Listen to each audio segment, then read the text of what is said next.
Disclaimer before we start out the video, I'm running a monthly giveaway of a free gift card of your choice. All you have to do is leave a like in the video down below, specify to like, and also comment down below you've liked the video so I can check your YouTube channel to check your like playlist to see if my videos specified to like are in that playlist, and then also in the same comment down below what you like gift card wise, whether it's PSN, Amazon, iTunes, or even Xbox, whatever you guys would want, maybe even Steam. Comment that down below in the same comment, and that's all you've got to do. Good luck. Yo, what is going on guys, my name's A Friendly Machine, and today guys I hope you're all having an amazing day so far. In this video today we're going to be going over the top 5 best perks in Modern Warfare Remastered. I will do another video about the same topic but covering it in Infinite Warfare if you guys would really want, because obviously there's a lot of differentiation in the two games in terms of the playstyles, the pace, everything to do with how the game plays. The movement system differentiates that a lot as well, so if you guys would want to see that, drop a like in the video down below, and whilst you're doing that you may as well leave a comment down below what gift card you'd like to win, because I mentioned at the start of the video I run a monthly giveaway and that stands for every month, so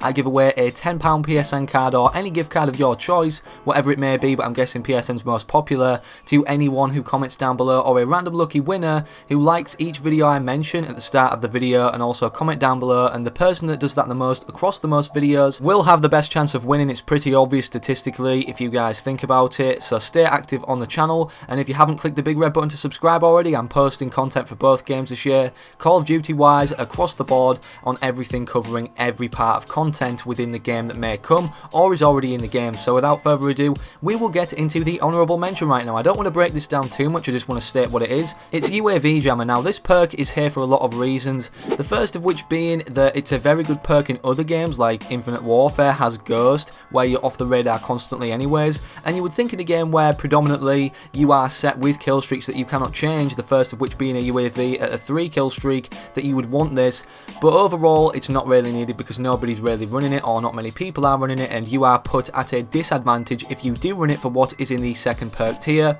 That's all I'm going to say on that matter. So in the number 5 spot we have Bandolier. Now Bandolier is basically the OG version of Scavenger, basically fully loaded from Call of Duty Ghosts if you didn't play Modern Warfare, but it just gives you more starting ammo or more ammo in your gun overall. You can't replenish it unless you actually pick up a gun, which is the exact same one to the one you're actually starting out with in the first place. For example, in the gameplay in the background I'm using an M16, and if I want more ammo then I pick up another M16, but it's kind of pointless because I might as well use that M16 because not all the time the ammo transfers into the other gun with what attachment you want on it, and there's not many attachments in this game. You can't put more than one on one gun at a time, so it's basically just pointless, to be honest. You might as well just pick up another gun or the same one and use that one, so it's not too needed. That's why it's in the number 5 spot, Bandolier. However, it's very useful for situations where you may be locked down by a lot of enemies, or they may be spawning around you if you can't pick up guns or go out to pick up one, so that's why it's important but not the most important in this list. In the number 5 spot, Bandolier. Coming in at the number 4 spot we have Deep Impact. Now Deep Impact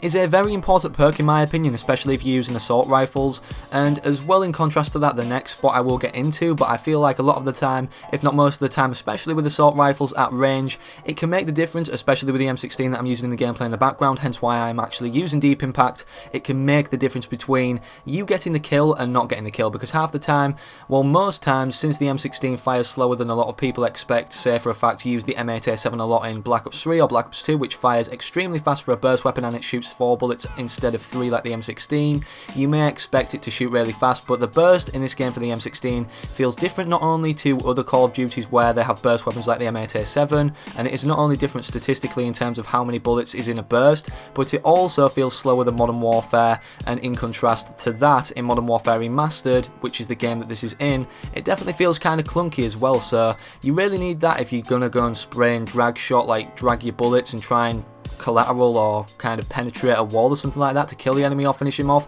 if he needs that one extra bullet, because if you don't have Deep Impact you may be able to shoot through the wall or the sheet of plywood or the actual plaster, but may get a hit marker just because it's not enough to damage the enemy to actually kill him, or you know, just basically finish him off. Even if he's in the last stand, I've had hit markers do that before when I haven't had Deep Impact, so that's why I definitely think it's important. In the number 4 spot, like I mentioned then, especially for snipers and M16 or burst weapons overall, or weapons like the G3, deep impact. So in the midpoint position we have steady aim. Now steady aim can be considered equally as important as deep impact, or more important or less important depending on what gun category you use. Personally, I'm an assault rifle user in this game. If you're an SMG user, that is, and play a lot of shipment and want to rank up fast, I definitely recommend steady aim over deep impact, because you don't want a clunky gun like the M16, which is why it's above the M16 here, and it can also help out assault rifles or any gun at the close range by kind of squashing the crosshairs more and landing more accurate shots from the hip fire, which is why it's definitely important to have on your gun if you want to get out of tricky situations or kind of panic and still get the kill. Steady aim. So now that only leaves us with the number 2 spot and the number 1 spot, which I want to discuss in contrast to each other, or what I think is better to use out of these two at the same time,